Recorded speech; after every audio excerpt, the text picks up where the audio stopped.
Hi then guys, welcome back to part 2. We're just going to get straight back into where we left off last time with the Sicarans. Now there's 3 of them now. We'll start with the main Sicaran battle tank. This one in particular at least, is maybe one of the few units where I actually wouldn't mind paying the Martial Legacy command point because it's just so good. The Sicaran battle tank it's excellent. It's really excellent. I think it's pointed well. If you wanted, 3 of them, I think that taking 3 of them would be valid. They're 165 points. If you want the side sponsons, so heavy bolters, they'd be 185 points. So it's the same price line as a Predator. You could take 3 of them. I do think that maybe they'd be a bit, I don't want to say a bit too good, but if I was taking 3 of them, then I wouldn't be so upset about paying the command points for Martial Legacy because I think they're a very effective tank. The Heracles pattern autocannon it's essentially a Predator autocannon, but you've got 6 shots all the time, and it's AP -2 as well as damage 3.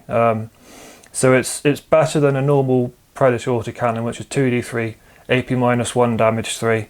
You've got your flat heavy 6, AP -2. It's really good. You can't argue with it. You've got your heavy bolter built in. Personally, if I was going to buy sponsons, I wouldn't go for the las cannons. I would just go for another 2 heavy bolters. Then that's some serious dedicated anti-infantry, anti-heavy infantry firepower. It's movement 14, so it's really fast. You can zip around. The assault. The autocannon is not assault anymore. It's heavy, so you couldn't, move 14 inches and advance and still shoot it. But that's fine. You don't need to. You can move 14 inches. You're still hitting on BS 3+. And out of nowhere, I mean, it might not be out of nowhere, but it was news to me. It's got 2+ armor save now. I mean, a 14-inch move tank with a 2+ armor save. That's crazy good. That's so good. Putting out 6 shots every turn. Strength 7, AP 2, damage 3. This thing is great, and I think if you had 3 of them, whether you would run them close together or spread them out across the table, I think that for a heavy support choice, it's really solid. I haven't got anything bad to say about it really. Nothing bad to say about this at all. It's better than I expected it to be. The gun is better. I think it was only AP -1 before. Doesn't get +1 to hit against flying units anymore, but the Derrideer lost that as well, so that just seems to be a rule they're getting rid of a little bit. But that's okay. It's still good. Even if you were hitting on 4+, it's still going to be good. Damage 3 at AP -2. That's going to get the job done.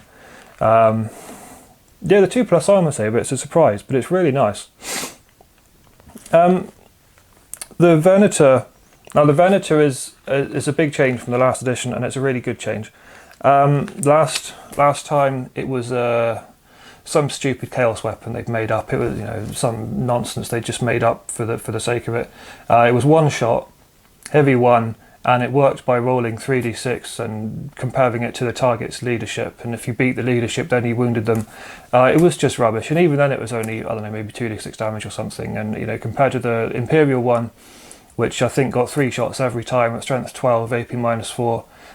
Damage 2d6 per shot, I think it was just so much better, and the chaos one just sucked. It was terrible. But that's gone now. They've just got the normal Sicaran laser cannon, which is great. It's heavy 3, strength 12, AP -3, damage d6 unless you stayed still, in which case it's flat 6.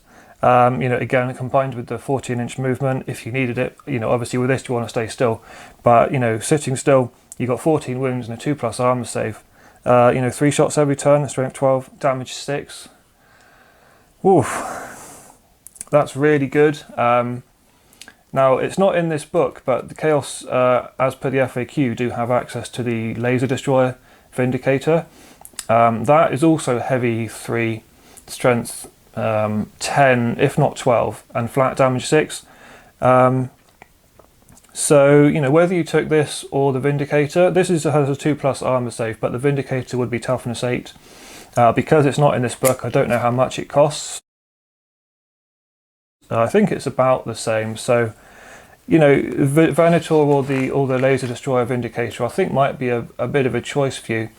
Although I think I remember that the Vindicator maybe has a rule where it can fire twice, but suffers mortal wounds or something. So that if that rule holds out, and I'm not wrong, which I could be, that might be the better choice, because I'm sure that it can fire twice or something. But it's not in this book, but you can get it through the FAQ. So the Venator is good, but I'm not sure whether you'd choose it over the Vindicator or not. You'd have to look at the sheet and find out for yourself. The Punisher, now it is good. It's got the rotary cannon, which is heavy 18, range 36, heavy 18, strength 6, AP -1, damage 1. Now this is I'm going to praise it and also say that I probably wouldn't bother taking it, because on one hand it's a really nice addition to the armory.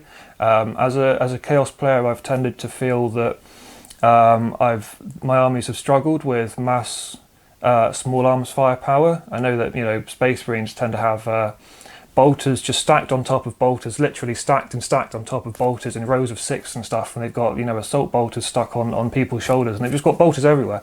But for Chaos, they haven't had so many, and I've tended to struggle sometimes dealing with things like really numerous hordes of orcs and tyrannids and things. But so shots with lots of low damage but multiple shots weapons have always been something I've really wanted for Chaos.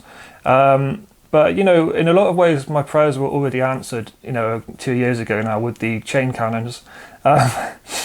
They just fitted that niche completely. They gave me basically everything I've ever wanted. I can take the las cannons, in one squad, and then the Punisher cannons in another squad, and they just fill that role perfectly. And what you get here is it's kind of more of the same. It's heavy 18. Now the chain cannons are 8 shots each, so if you had 2 of them, that would be 16 shots, and if you had all 4 of them, that would be 32 shots. They, I think, are 20 points each, so the unit, I think Havoc's for a 5-man unit is about 70 points, so 70 plus 80. They come to about 150 points, I think, for a unit of Havoc's. And this thing itself is 155 points, so I think personally I would pay 150 something points for the Havoc's and get the 32 shots. The only difference is the strength 5 instead of 6, but a lot of the time that's likely not going to matter too much anyway. For the time being, at least, you could use veterans if you wanted to, and you can endless cacophony them. They can start in a Rhino and get out. They can hide behind cover and get out. They can move and fire without the penalty, the same as this vehicle can. I think that for the point it does, it has its 2+ armor save. In some ways, it might be more resilient than the 5 Havoc's, but for the points that you're paying, essentially the same points per unit, I really think that you would probably just go for the Havoc's. If this was still in a fast attack slot or an elite slot or whatever the Sicarans were last edition, then maybe. But this is a heavy support slot as well. And I struggle to think, especially because you're paying the CP. You're paying the CP for Martial Legacy.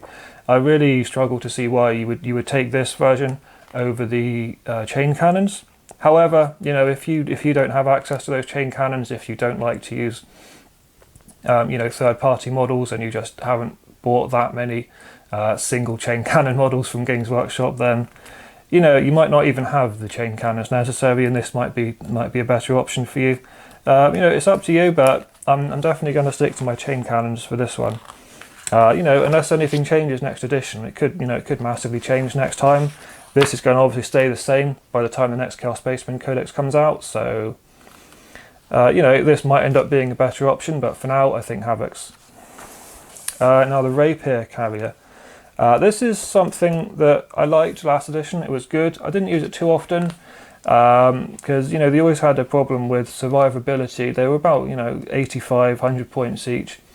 They weren't hard for people to shoot though, and you often would probably not get that much use out of them. They've simplified now. You don't have the 2 guys and the model. They've simplified it to 1 profile where it's just a 5 wound, toughness 5, 3+ armor save model. And the crew were just regardless, really.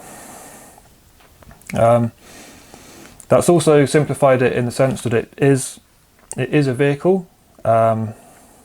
Before it was sort of half of it was a vehicle, half of it were crew, you'd be looking at, you know, stratagems and thinking, you know, can I use this stratagem that affects infantry, or can I use this stratagem that affects vehicles? And he's like, well, you know, if I did the infantry one, would it just be the, you know, the Chaos Space Marines and not the rapier itself? Now it's just a vehicle, so, you know, anything, you know, if it affects a vehicle, you can use it on this, so that's good. The laser destroyer is much more worth taking.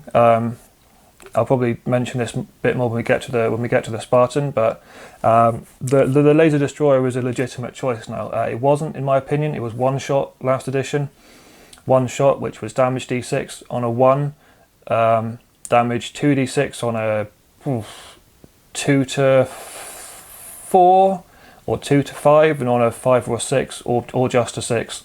Damage 3d6, but it was still only one shot, you know, so if you missed you wouldn't get anything. You could just roll a 1 and only do d6 damage. It was just better to have 4 las cannon shots. So the laser destroyer, it wasn't really a good choice for this last edition, but now it's much better. It's heavy 3, you know, so the choice between this or a quad las cannon, you know, it's probably better to go for this one because it's heavy 3, so you're only one shot down from the quad las cannon.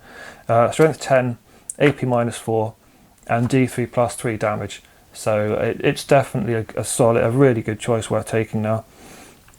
You know, whether you would, again, I've seen these used a few times. You know, people on back reps and things, they don't tend to be, they're not very manoeuvrable. They've only got 4-inch move. You know, they're limited with what kind of terrain they can interact with. They can often not really end up where you need them to be, or just get shot down, because again it's only 5 wounds and you're paying about 100 points depending on how you upgrade them. The quad launcher is, I think, the most expensive. It's let me just have a quick look, because I think it's really expensive actually, 120 points or so for the quad launcher variant. So the rapier battery is 85 points base and 35 points for the laser destroyer or the quad launcher. So yeah, you know, over 100 points, quite pricey for either of those two options.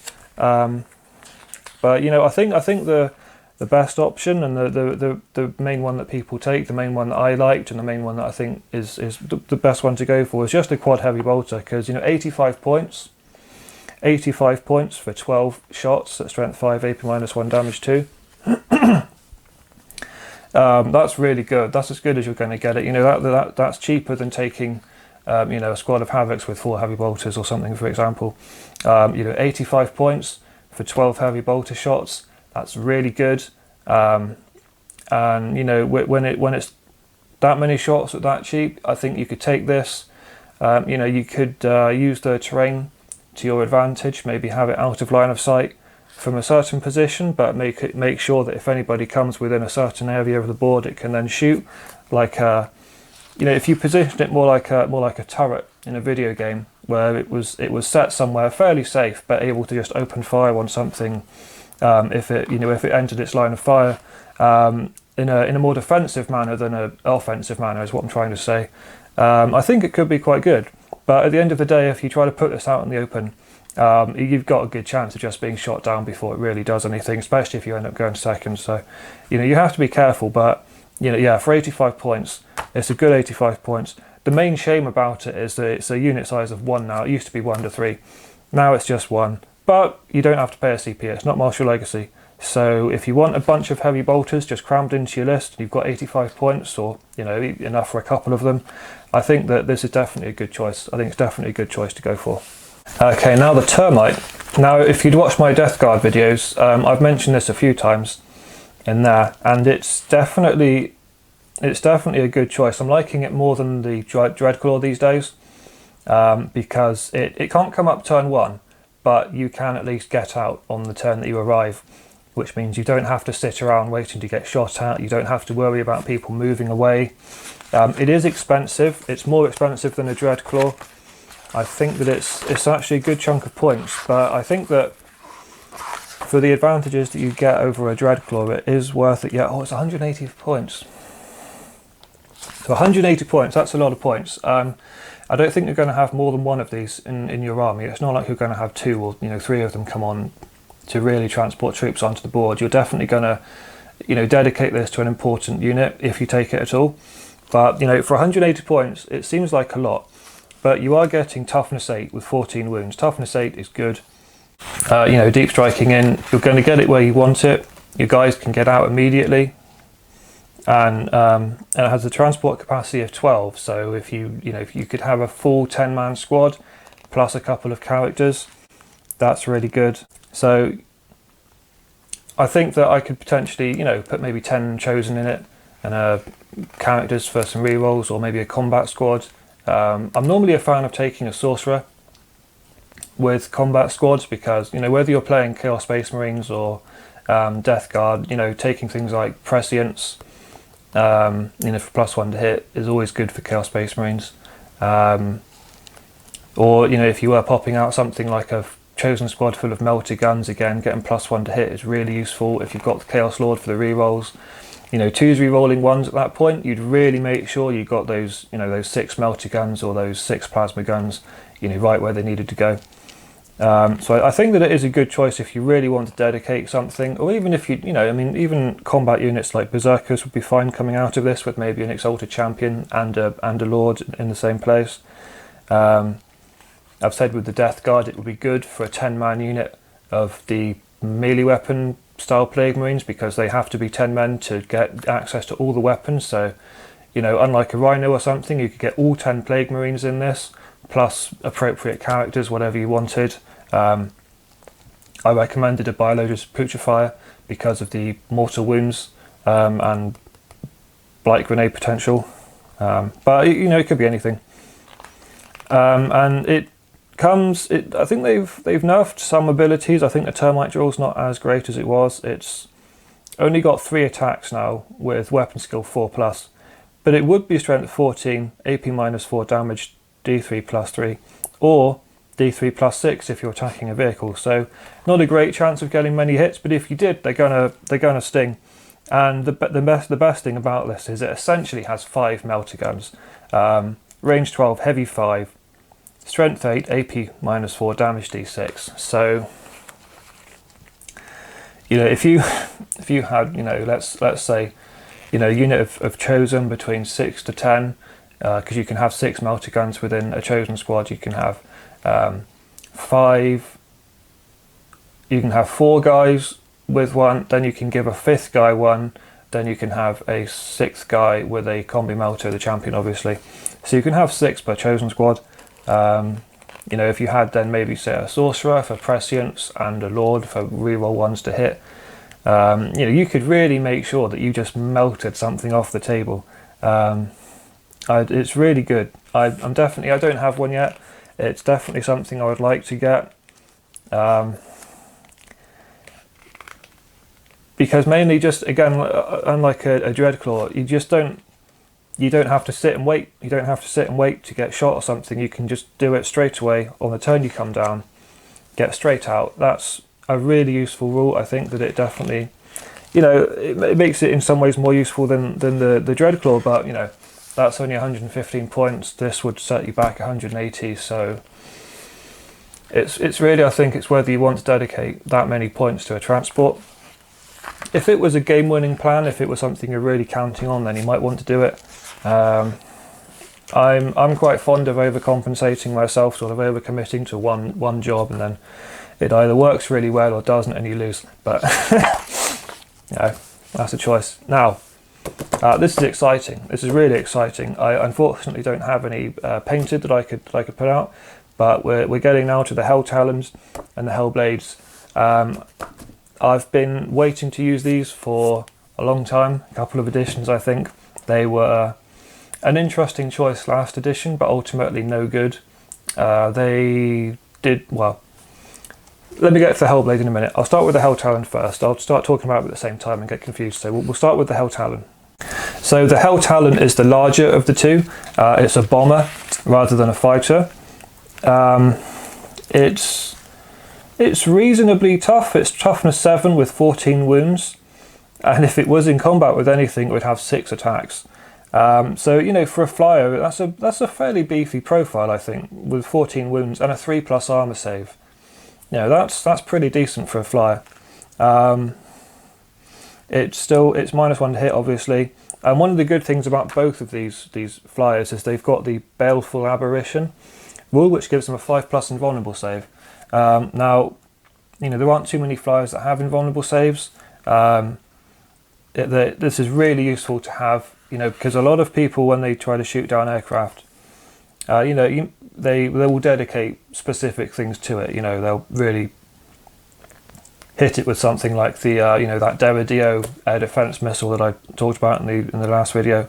And if you can just start blocking shots like that, just blocking las cannon shots and things, it's going to really annoy your opponent. If you're good at rolling 5+ like I am, I think that having a 5+ invulnerable save on things like this is going to really increase their survivability, make them very annoying to get rid of. But it comes with a twin las cannon and an auto cannon, so it has 2 las cannon shots every turn plus an auto cannon. The main thing though is it's got 2 infernal bombs. Now, last edition you had the choice of 3, but 2 of them were rubbish, so really you had the choice of 1. But I still liked having the choice, and I think it would have been nicer if you had an option for that again. But it's just an infernal bomb now, and it's just the one option. You get 2 of them. Now it's the kind of bomb where you choose a point on the battlefield that you moved over rather than a unit, and every unit within 6 inches of that point you roll a d6, subtracting 1 as usual really if it's a character, excluding vehicle or monster though. So if it was a vehicle or monster character you wouldn't have to subtract 1. And on a 4 to 5 they take d3 mortal wounds, on a 6 they take d6 mortal wounds, and you can do that twice. I don't like this personally. I know that I think you could argue that it's useful because of how you choose a point on the battlefield, and it's every unit within 6 inches. On a 4 to 5, it could arguably affect quite a few units, especially if your opponent's army was clustered together. You could pick out quite a few units, but it's just not the kind of bomb that I like. I prefer the ones that choose a unit and then say roll 10 dice, and on a 4+ or a 3+ they take that many mortal wounds. That's a lot more devastating in my opinion. It's what it was last edition for this tank, for this flyer, and it's what I tend to face. And I think for me that's a lot more scary. I wish that this was the sort of choose a unit and roll up to 10 dice mortal wounds on 4s or 3s or something. That to me would have been a lot better, a lot more useful. But it could be all right. It's just d3 mortal wounds. I'm never really a fan of the d3 because it's just most likely 1 or 2 unless you get lucky and get the 3. But even then, it's only on a 4+. So if you drop this in between 6 units, that's 3 units affected, and then and then that's just a d3 for each of those units. I don't see too much happening, to be honest, but it could be wrong. It could be that you roll a bunch of 6s and everybody takes d6 mortal wounds, and that would be nice. But it's just a shame that, well, for me at least, a shame that they've gone for that choose a point. I'd have preferred that you got to just really bomb a unit specifically. It seems less scary, and it's annoying that this Hell Talon, which is about 200 points, I think it's about 200 points, I'm pretty sure.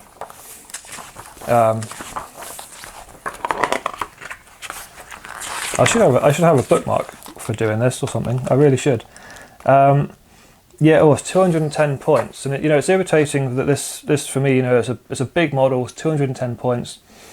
And for me, it's less scary than just something like an orc burner bomber, which is always pretty horrible to get hit by when I get hit by it. But it's okay. And you've still got your twin las cannon and your auto cannon, but it's all right. What I'm really excited about though is the Hellblade. Now, both of these flyers look incredible. It's one of the reasons I'm such a fan of them. The Hellblade and the Hell Talon. They're probably some of my favourite models in the whole game. They just look amazing. They're so sharp and sleek and cool. They're unique again, like I said about the Blood Slaughterer and the Decimator. They don't look like anything else. They're not corrupted Imperial flyers. They're completely unique. They're symmetrical, streamlined, just lovely. And if you had 2 or 3 of them, even in a formation, oh, really good models. And before the last edition for the Hellblade, it had I think they were called Hellstorm cannons, something like Hellstorm Reaper cannons, Hellstorm auto cannons. They were heavy 2, strength 6, AP -2, damage 3. And that sounds okay. The damage 2 -3 was good, but they didn't ignore moving and shooting, so they were down to a 4+ BS. And with 4 shots between the two, because they were heavy 2, that meant averagely you'd get 2 hits. And even then they were strength 6, so it wasn't great for shooting vehicles because you'd be on 5s. And if you were shooting infantry, you'd be wounding on 3s, but then it's only 2 hits anyway, averagely. I wasn't really sure what exactly they were supposed to be for, because they were written as dogfighters. They even had a rule, I think, where they got +1 to hit against things with fly, or you chose a unit at the beginning of the game and they got +1 to wound or something. But they were dogfighters. That was the point of them. And so to be strength 6, for me, it just didn't really do the job, because most things toughness 7. Most flyers are toughness 7. Even if there's some of the weaker flyers like the Orc planes that are toughness 6, that's still 4s after you've already hit on 4s with only 4 shots. So again, averages would say that you missed with 2 and then fell to wound with 1, and then ultimately do 3 damage, and it just didn't really do it for me. But now each gun, well, it has twin autocannons, so each twin autocannon is heavy 4. It has 2 of them, so that's 8 shots per Hellblade at strength 7, AP -1, damage 2. That is incredible. 8 shots per Hellblade. 8 shots per Hellblade at BS 3+, strength 7, AP -1, damage 2. Brilliant. It doesn't have any special rules now about, again, being a targeted dogfighter where it gets +1 to hit against fly or anything. But still, that's just great. That is going to do some good damage, I think, against enemy flyers, just showering them with that many autocannon shots. It's also going to be good at raking ground targets, putting that many auto shots, 8 autocannon shots into some anything really, into some Space Marines, into some Orcs, whatever. It's going to be good. That's a good number of shots. And if you want to, you can replace them with 2 las cannons. I do not think that's a good option at all, because again, that would take you down from 8 shots to 2 shots, which is not nearly so useful, I think. And the points, it's 135 points. It's 135 points whether you go for the Reaper, well, the twin autocannons or the las cannons, but I personally wouldn't replace 8 shots with 2, even if they are las cannons. I think that having a couple of these zipping around, 135 points, 2 of them, that's 270 points. I'd probably take 3, go all in, take 3. That's a lot of autocannon shots zipping around. They've got their 5+ invulnerable save. They are only toughness 6. They only have 9 wounds, although, in fairness, only having 9 wounds means they're not going to drop their stats. And they have a 3+ armor save. So, they're a bit fragile, but not really. I think when you factor in the 5+ invulnerable save, 3+ armor save, and the 9 wounds, even at toughness 6, that's definitely good. It's more solid than some other planes out there. For 135 points, 8 autocannon shots on a flyer, 5+ invulnerable save. Oof, 135 points. Can't go wrong with this. I'm really happy with the Hellblade. I'm definitely going to get mine painted so I can start using them. And yeah, like I said in the last video about the Decimators and the Blood Slaughterer, these are one of those units that I'm actually excited to get on the table now, because they're not something you see, I can't really think of any bat rep on any channel, and I watch a lot of them, that where I've ever seen anybody using these. I think it's a shame. They look really cool. I think it would be nice to see these flying around instead of those stupid Helldrakes. But maybe we will. But again, I think they're in production. I think the Hell Talon has gone out of production. I think the Hellblades are still in production, but they're something stupid like £60, £70 each now, maybe even 80. The prices for these older Chaos models like the Blood Slaughterer and the Bloat Drone, Greater Blight Drone, and the Hellblade They're getting a lot for quite small models. So, you know, maybe the real life price is an issue for people, or you know, maybe they've just been overlooked. I don't know, but I think that they're a solid choice. They're really good. I would take them over a Helldrake or something, definitely. Oh, and again, they're not Martial Legacy. They're an actual Chaos unit. They're not Martial Legacy, so you're not paying your CPs for them. I think that you know, that's potentially a reason why they're more useful than some of the other flyers that we're going to get to now. So the Xiphon Interceptor. Now this isn't. I'm not going to say too much about this because I honestly don't know much about it. I haven't had any experience using it. I've never really gone for it. It's 235 points, 235 points, and for that you're getting 2 twin las cannons and the Xiphon missile battery. So you know, 4 las cannon shots. That is good coming out of a flyer. That is good. Then it's got another heavy 3, strength 7, AP -2, damage 3 shots from the missile battery, which get +1 to hit against flyers. So you know, if he's flying around shooting flyers, he's going to keep his BS3 plus. You know, whereas his las cannons will only hit on 4s. He doesn't have the 5+ invulnerable save like the Hell Talon and Hellblade have, but I think it could be worth having one of them. 235 points is quite a lot, but then you know, having 4 las cannon shots and a really pretty good missile battery actually. Heavy 3, strength 7, AP -2, damage 3, with +1 to hit against flyers. And that's aircraft specifically, by the way, not anything with fly. It's not going to affect things on the table that jump around. It's specifically aircraft flyers. You know, it's okay if you wanted some las cannons on a flyer, but to be honest, I think there's probably safer ways of getting, you know, 4 las cannon shots.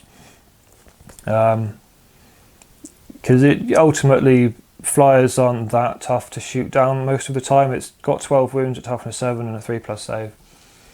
You know, I think that it's okay, but again, I can't really speak for it. I've never used it. I've never really seen it used. I don't know if it's good, but you know, for 235 points, I think there's probably safer choices for getting las cannon shots than this. But you know, we'll see. Okay, now we're getting to the Storm Eagle gunship and the Fire Raptor gunship. I'm going to be quite quick on this section because ultimately they both have you know, good stuff. The Eagle is Storm Eagle has a transport capacity of 20, so you know, it's a good transport to get a load of guys up the field. It's got some good weapons. It's got a 4-shot multi-melter. It's got a 2d6 shot missile launcher. The Fire Raptor is an incredible gunship, absolutely incredible gunship, and they're solid too. You know, got 18 wounds, 3+ armor save, toughness 7, very solid.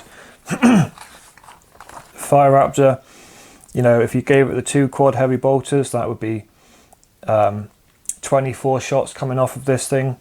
You know, strength 5 with -1 damage 2.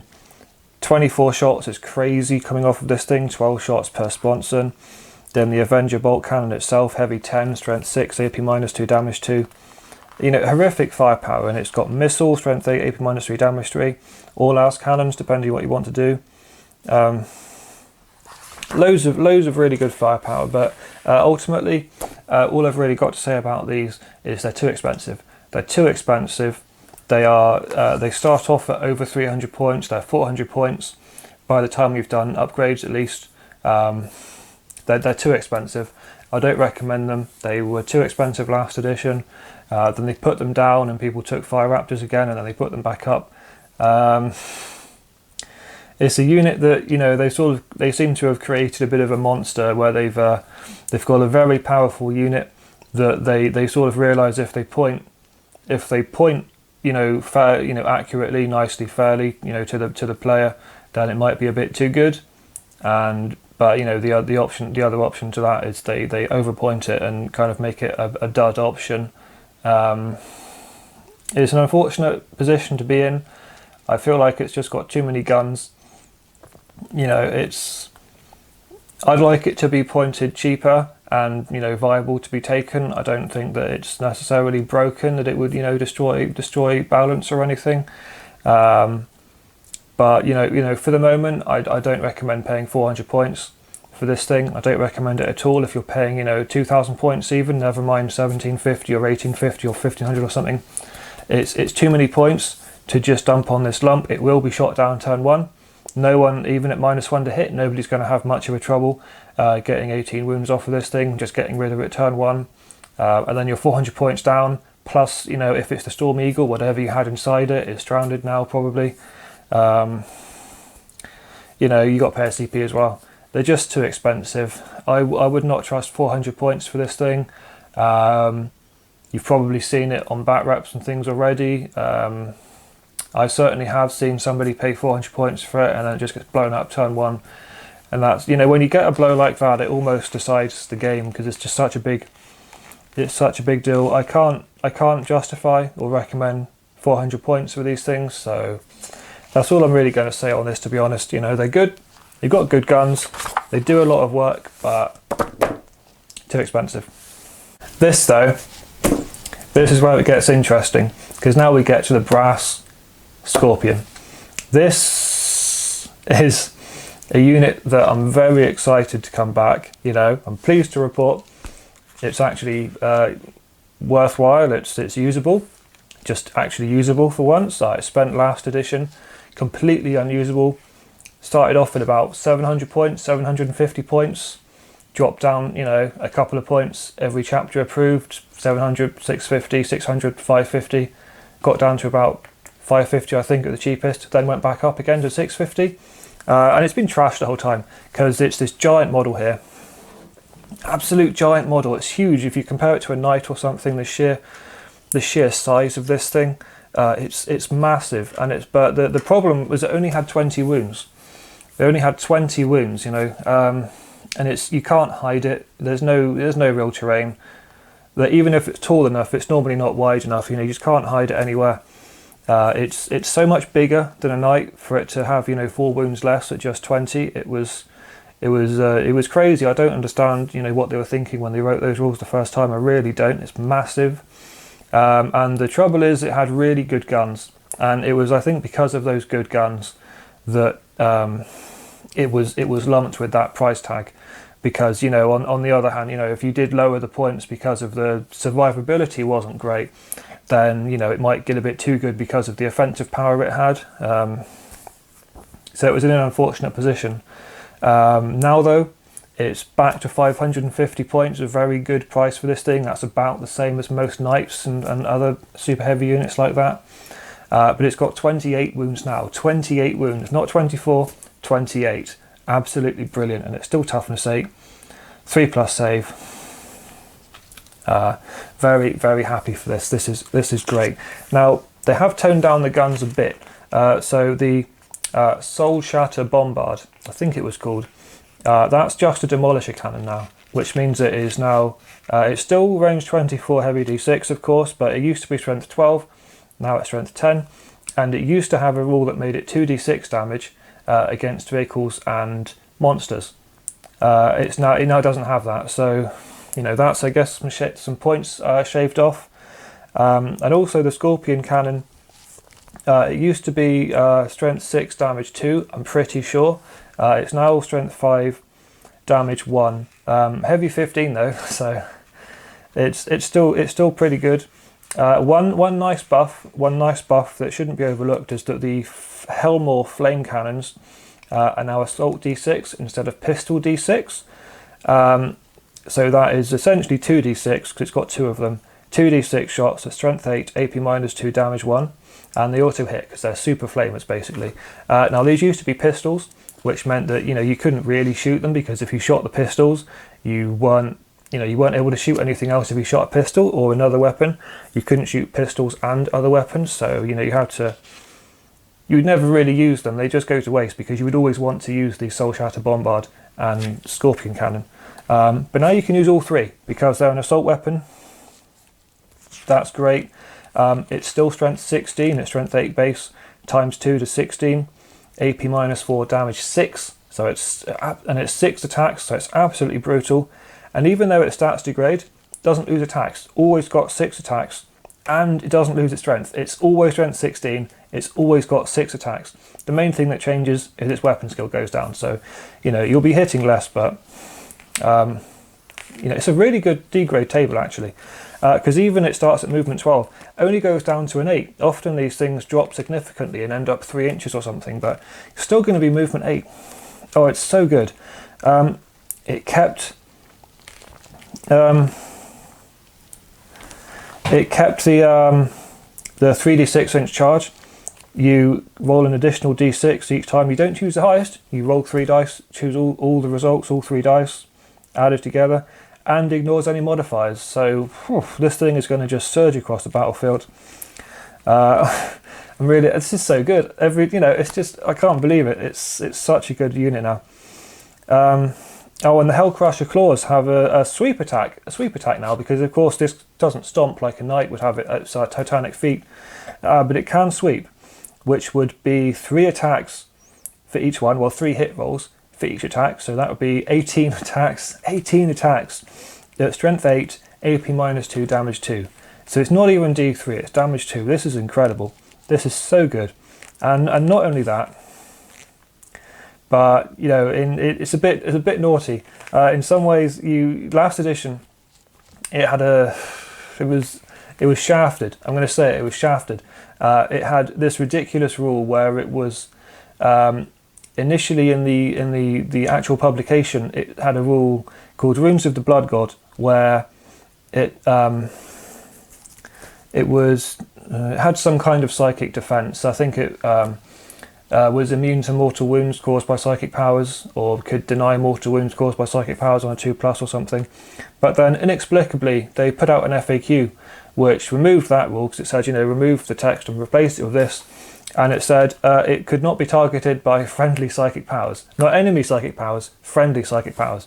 So enemy psychics could shoot this thing as much as it wanted, and the Runes of the Blood God didn't care, but you couldn't do anything to help it yourself. Now the rule has changed to the point where when it's the target of a psychic power or suffer mortal wounds as a result of a psychic power, you roll a d6, and on a 4+, it's unaffected. Now, what this means is has some actual defense against your opponent's magic, which it didn't.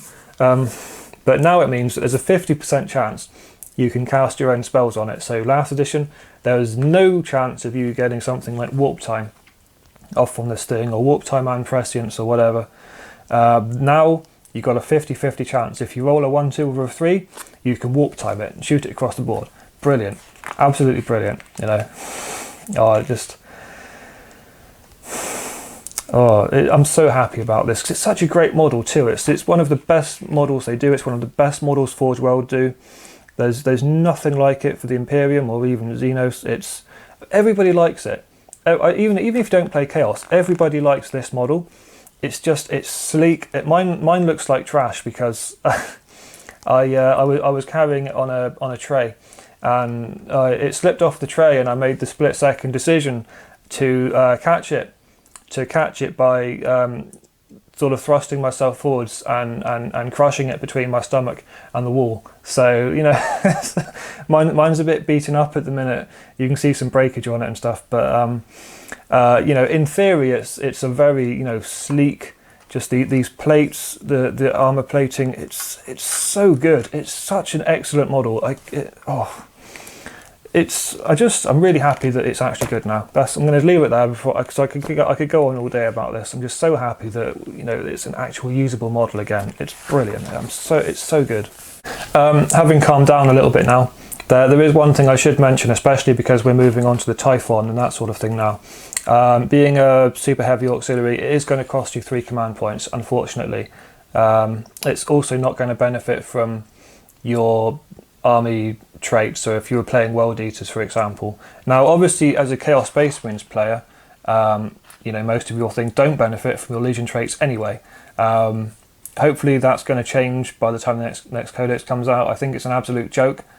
It's a good thing I wasn't on YouTube a year ago. It's an absolute joke that they've gone the entire edition without it, despite Marines getting it in their Codex, and I think even having 2 Codexes now.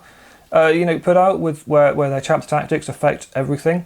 It's an absolute joke that Chaos is still relegated to, I think it's like infantry, hell brutes and characters or something. Oh, I'm not going to swear on this channel, but man, I've got some thoughts on that. So, if in the future we do get legion traits on things, unfortunately the Brass Scorpion would not benefit from that. It wouldn't get its +1 attack or whatever it might be. But you're not paying Martial Legacy at least, which is more than you can say for the Typhon, which I'll move on to now.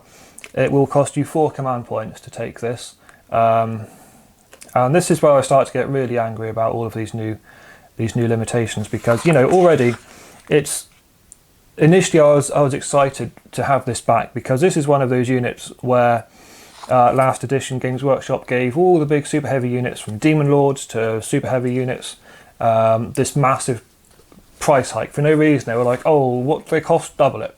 They came in, and it was like that scene in the third Hobbit movie where the orc has Gandalf in a cage and Galadriel comes in and goes woof, and it just poof, all over the sky. That's pretty much what Games Workshop did to super heavy units and Demon Lords and that sort of thing with their points hikes. Typhons were 800 points or something stupid. Now that they've calmed down, and the Typhon and the Cerberus and so on, they're actually an affordable point cost again now. I was excited about that initially, but even though they're down to a reasonable points cost now, about 400 points with upgrades, I think they're even less, 370 or something, 350 even, I think. They are going to cost you 4 command points, because they're going to cost you 3 command points for the super heavy auxiliary choice, then another command point for Martial Legacy, and again, they're not going to benefit from any detachment rules. So, if in the future you would benefit from, let's say, Iron Warriors, on your Vindicators and things, we can hope that might happen one day. But even if that was the case, it wouldn't affect things like the Typhon. So even though they're well pointed now, you'd have to really convince yourself, I think, to take them in maybe a friendly game. If you think, okay, I'm just doing a friendly match play game with my friend, and I'm going to pay 4 command points and live without any potential special rules. It's a huge shame, but if that's your mentality, or you really think that it's going to do the work for you at a tournament or something, that's up to you. So we'll start with the Typhon. Toughness 8, 20 wounds, 2+ armor save, obviously very solid. Last edition it was BS 2+, it's now just BS 3+. I don't know why it was 2+, it's a bit weird, but now it's 3+. The Dreadhammer Siege Cannon is heavy 2d6, strength 10, AP -4, damage 3. I think last edition it had 2 profiles, where if you stayed still it was 48 inches or something, but that's gone now. It's just 24 inches, heavy 2d6, strength 10, AP -4, damage 3. I don't think it's that good, and that's why it's so disappointing you've got to pay so many command points for it, because for 350 points, I think this is actually a really codex compatible, is what I'm gonna call it. Codex compatible rules writing. 2d6 shots, strength 10, AP -4, damage 3. It's not game breaking. It's got a good chance of killing, I'd say, most vehicles, but also a decent chance of not doing that. I think the goal for me, and I've got one, how I'd like to use one would be to have 3 Vindicators, and then this thing sort of behind them, like the Big Daddy Vindicator. But if that was the points, I think it would be okay. It's not an amazing gun, but the 4 command points. Now I think that if you did want to pay the 4 command points for these things, then I think that the Cerberus is maybe the better option, because it's only heavy 4 compared to heavy 2d6, but it's strength 14, which means it's going to be wounding most vehicles on 2s. It's AP -4, so's the Dreadhammer actually, so they're both AP -4, and then it's damage 2d3, but if it's remained still it's damage 6. So to me, I think that it is only a heavy 4, but it'll be wounding things easier, and it's flat damage 6. So I'm sure that if you did some dice rolls, it would probably work out as the more reliable option. You'd have to get 2 hits from the Dreadhammer Siege Cannon for every, well, 2 wounds through for the Dreadhammer Siege Cannon for every wound through from the Cerberus. But with 2d6 shot, you might get 10 shots, or you might get 3. It's kind of a flip, and then, you're only strength 10 compared to 12, and you're only 3 damage compared to, 6 damage. But at the end of the day, for the points of this thing, it's about 400 points. You're paying 4 command points. You're not benefiting from rules. I think that you're going to be better off just taking, 2 or so Sakaran Venators or Vindicator Laser Destroyers. I think that's going to be the better option than taking one of these. But they certainly look very nice. They're lovely models. Yeah. It's just a shame, and I think really where this hurts now is the Spartan, because it's a Lord of War choice. I don't think it used to be. I think it was a heavy support, because they sort of cheaped out a little bit and said, oh well, it's 19 wounds instead of 20, so because it's 19 wounds it can be a heavy support, but now it's 20 wounds. It is a Lord of War, so if you want your Spartan, no, that's 4 command points, and it won't benefit from whatever rules you've got. But it's transport capacity 25. It's transport capacity 25. For Chaos Space Marines army, that's brilliant. It's got a choice of either laser destroyers or quad las cannons. So you're either getting 8 las cannon shots or 6 laser destroyer shots. I feel like I'd probably go for the laser destroyers this edition. Last edition it was quad las cannons, easily choice. No reason you'd go for the laser destroyers. But now I think they might actually be the better option. But that being said, this thing is 500 points, so it's 400 and something points, 490 points. But I think after a couple of upgrades, it's a good solid 500 points plus 4 command points. I do have one. I did like to. It's always been too expensive to really use. In a 2,000 point game, paying the 400 points, the 500 points for this thing, and then filling it with probably another 500 points or so, it's pretty much half of your army. And depending what you took in your army, you could probably fit the whole army in it. It's very expensive. It's one of those putting all of your eggs in one basket situation. It was always kind of a risk, even before we had to think about these command points, it was always a risk to take it, because again, if somebody wants to kill it, they can kill it. It's got 20 wounds with 2+ armor save at toughness 8. But at the end of the day, that's only 4 more wounds than a Land Raider, and you can kill Land Raiders pretty easily. So it was a risk already, and now there's the 4 CP to think about. I can't recommend it, unfortunately. But having 25 guys in there, it is unique. It is, potentially, it's essentially half of your army. If you're playing Space Marines, how many Space Marines are you going to have? If you had, let's say, 20 Space Marines in there and a couple of supporting characters, or if you wanted to take 10 Terminators, you'd still have room for another 2 Terminator characters and, even a 3rd Power Armor character if you wanted to. So, if you were Death Guard, you could have 10 Blight Lords in there, plus a Lord of Contagion, plus a Malignant Plaguecaster. If you were Chaos Space Marines, you could have 10 Terminators with Chain Fists and Multi-Melters, plus a Terminator Lord, plus a Sorcerer Terminator Lord.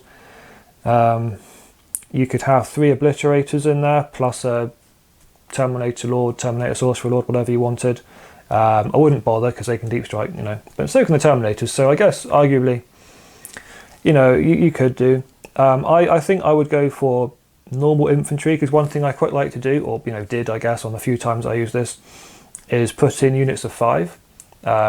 Maybe 2 units of 5 Havocs or Chosen with special weapons, and another 2 units of 5 Berserkers or something, and then some supporting characters, and just kind of maybe get it into position, and then just go like woof in 4 different directions at once. You've got 2 units shooting things, you've got 2 smaller units just charging something. It's definitely you know, I mean, you can do what you want with it, but honestly, I think that I think that all of these larger things now, especially with Martial Legacy, ugh, I don't know. Super heavy just aren't in a good position at the moment, and it's not just Forge World. Even things like monoliths, even taking a monolith in your own codex or a Lord of Skulls in your own codex is going to cost you 3 CP, not benefit from your own rules. It's a rough position. I hope it changes. I really hope Games Workshop change this at some point. Really just completely rewrite the way that auxiliary heavy choices are written, so that you can at least benefit from your own rules. Because again, having something like a monolith not benefiting from its own codex rules is stupid. It's absolutely stupid. I'm not gonna sugarcoat it. It is stupid. And the 3 command points I think is too much. I know that it's there so that if you want to take a Space Marine army plus a knight or something, it makes you think twice. But at the same time, I don't think taking a knight is worth 3 command points. I don't think that it's that dangerous for your opponent. It also means that you're already losing any kind of super doctrine you have. Your Marines, you won't get your tactical doctrines. If you're Death Guard, you wouldn't get your -1 toughness. You're already, probably ruled out most heavy support, auxiliary heavy choices now. Anyway, even without the command points, I don't know who's going to want to give up their own super doctrines for that.